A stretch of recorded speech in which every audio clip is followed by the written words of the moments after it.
Okay, so don't know how this is going to work out, but we'll see what goes on. So here is the 89 Volvo. Before we continue, you'll have to excuse me for being an asshole, having my fist in front of the goddamn camera. So here's my 89 Volvo I just bought for my fiance. It's a 740 GL. Bought it for $900 from our neighbor. The body has 370,000 miles on it. Well, 369,000. The engine has a little over 30, and the transmission probably has around 40. Both were replaced in 2014. Here's the awesome door handle. Every door handle on the car is just like that, and I think it's the coolest thing I've seen in a while when it comes to doors. Dash is pretty standard. Doors are really interesting. You got this cool little light at the end that can be turned on and off, which I'll demonstrate later in the video. Yeah, I'm glad the numbers actually go up to 6 digits for the mileage, which is neat. Basic tack, temp, fuel, which I've heard it sucks, and the coolest feature of the car is the fucking clock. I mean, that is just really nice. Very odd layout for the air conditioning and heating. It's just a red bar instead of red to blue, which is weird. Awful Pioneer radio, aftermarket, which I can't stand. I wish it was the original because I don't own a single CD, only cassettes.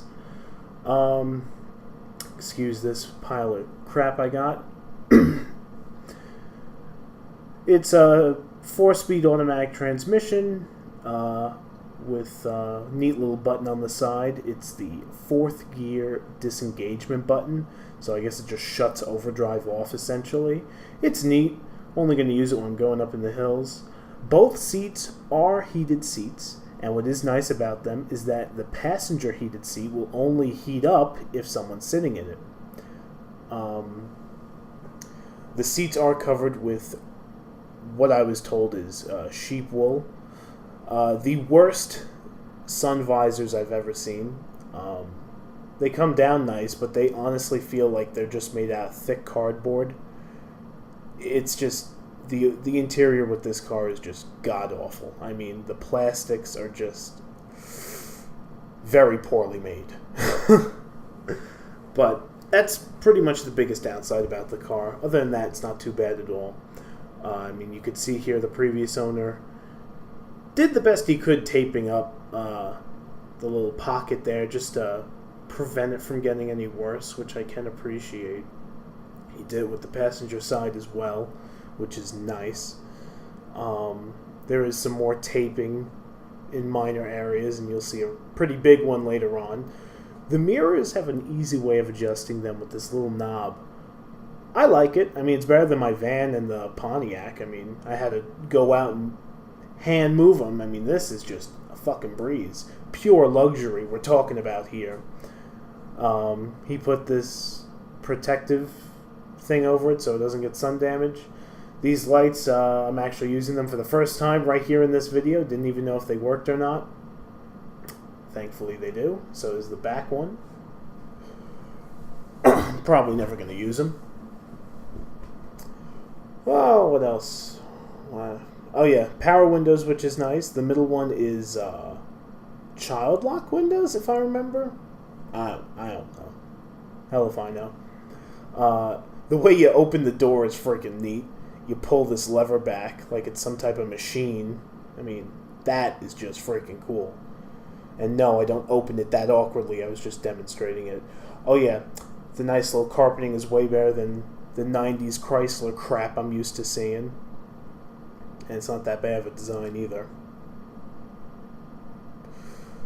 Another neat feature is that all the doors, when you lock or unlock the driver's side from the outside, it will unlock or lock all the doors, including the trunk, at the same time, which is a pretty neat feature for 89. Snow chains, which I'll never use, and I don't even know how to use. It does have the original spare tire, which seems to be okay. You can see it right in there. Uh, what else? I mean, surprisingly in good shape, for the mileage. And I guess the year. It's not that old, but still. Lots of chrome trim for late 80s, which shocked me. What the hell am I going in here for? Oh, yeah. Couldn't figure out how to pop the hood. It took me about 10 minutes, but there's this little red lever that's really hidden. So that was fun figuring that out. But I did also find out, looking through the book, as I mentioned before, you can shut off this little light on the door so you're not killing your battery. I couldn't figure out how at first, so I did have to go back eventually and look at the book, because it's... I mean, the things like twisting a nipple, it was something else. But I did, yeah, as you can see, I did manage to figure that one out.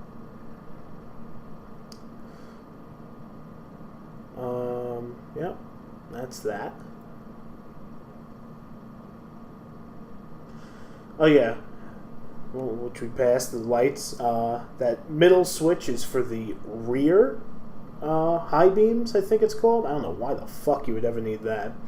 Right side is neat. It's had a raise and lower. Well, it locks the antenna down, which is a neat feature. This button did not want to go in, so I'm assuming it was literally never used before. Seats are comfy. I don't know where I'm going with this. Yeah, there's the heated seats. Yeah, I don't remember even why I was filming this. Okay. Oh yeah, glove box that doesn't want to shut all the way. I don't even know what the hell is in there. But it's pretty roomy, actually, for a glove box. So far, the best one I've seen, considering my van has none, and I don't remember the Camaros, and the Pontiacs was quite shit. Oh yeah, I was told I shouldn't let the trip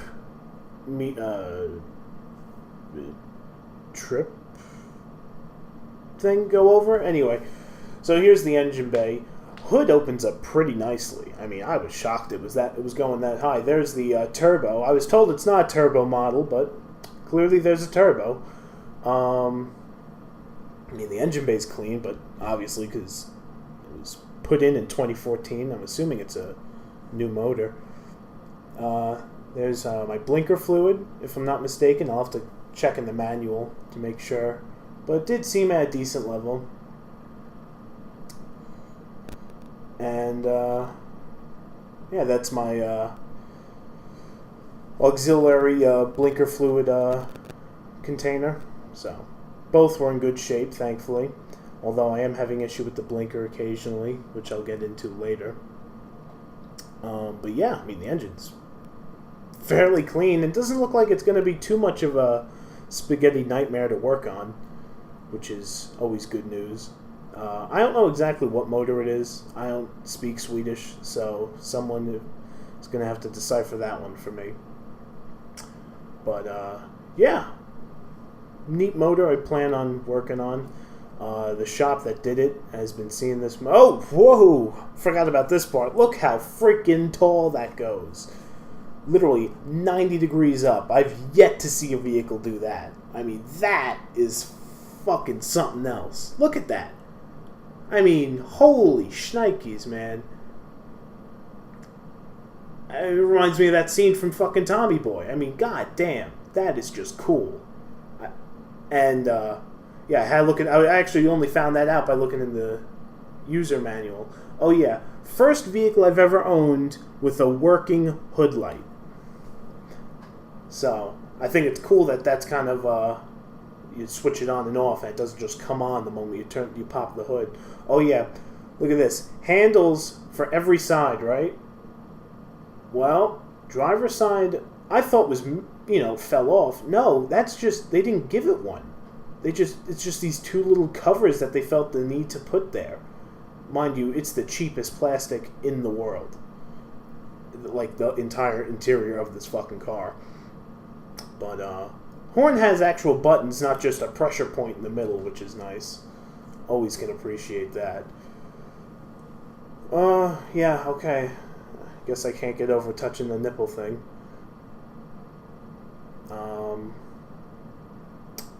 So the body of the car, like I said, it's pretty good shape. I mean, the paint is showing its age, and the front of the hood was chipping, so the previous owner put some Gorilla Tape all along it.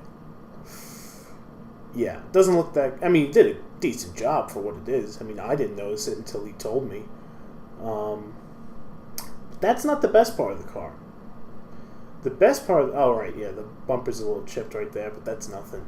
The best part of the car, when it comes to his homemade alleviation to the paint swelling up... Oh, yeah. Misaligned trim. Thank you, someone on Malays Motors, for pointing that out. I don't remember your name. But I could have lived not knowing that. Oh, yeah. A little red on the bumper. Don't even know how that happened. But here's the best thing. So this paint was cracking near the fuel door. So what does he do? He puts a goddamn Godzilla decal over it to, like, hold the crack or cover it or something. I don't know. And I'm not just assuming that. That is what he actually told me. So... I mean, if that's not basic engineering, I don't know what is. So here's a look at the owner's manual. There's a couple of hee-hees in it, you know, as I try and struggle. Oh, yeah. So there's an owner's key and a service key. The service key only opens certain things and not the trunk, while the owner's key opens up everything. So... I guess you give the service key if you're dropping it off at a shop. But if I'm dropping my Volvo off at a shop, shouldn't I trust them to not steal my shit out of the trunk? And if I can't trust them, why am I even bringing it there? So yeah, couple of stuff here. Pissed about not having the original radio. See, I have the turbo model. I don't know why it doesn't have the gauges. I mean, you saw the turbo in there. So many idiot lights, and I love how the first two are literally listed as not used. So why even put them there? Just make all the lights more center, just so you don't have that space. Just get rid of them. That's just stupid. Shift. Oh yeah, when you take it out of overdrive, the fourth gear disengagement button, the little up arrow appears, which I find kind of neat. But god damn, there are just so many lights. Like, holy shnikes, man. There is just a lot. I mean, I can appreciate idiot lights, but at the same time, they piss me off. But, what's nice about this car is that when you leave the keys in and you open the door, you hear, you know, a doom, doom, doom, doom, which I haven't had since my Camaro. And boy, have I locked my keys in my ignition so many times with the van and the Pontiac. So I can appreciate that for sure. Also, when you have the headlights on and you shut the car off, they just shut off. So you can't, like, kill your battery with the lights on. Oh, yeah, there's the ashtray I forgot to show you. You know, it opens up. Impossible to clean. Engineering at its finest. Vents and stuff. Climate control. Oh, yeah, here's how I found out, you know, the hood pops up. And I was like... As soon as I saw that shit, I had to try it. I mean, that is just freaking neato. Just hidden storage areas, nonsense. Who the hell holds a shifter like that? The middle one? I mean, it's like you're giving someone a back rub or something. What the hell? Towing thing. Useless fucking part. And yeah, I mean, the manual's pretty basic. I love the car, and the video's going to end shortly, and I don't feel like editing it much longer. So thanks for watching, and there will be more videos to come. This was my first 24 hours with the car, my first impressions, and I absolutely love it. It's not my favorite thing in the world, it's not the most fun thing in the world, but it's such a weird little quirky car, and everyone keeps telling me the same thing when I talk about these quirks. They keep saying, well, it's a Volvo. Oh yeah. A little diagram telling you not to plasti dip it. So it's a neat little car. I'm gonna keep it till it dies, and if I feel the need, I'll maybe keep it forever. Who knows? I mean, if it's lasted this long, let's make it hit 1 million. Thankfully, my fiancee Michelle loves it. I mean, it's just a cute little quirky car, and the owners took phenomenal care of it. I mean, look at this folder. I mean, it's a record of every single repair they've ever done with it, dating back to, I think, 2004. Let's see. No, 2003. July 2003. So, and it's been going to the same shop ever since. So they certainly know the car inside and out, and I'll be only taking it to them. So, thanks for watching, and there certainly will be more videos of the Volvo and the van and nonsense coming.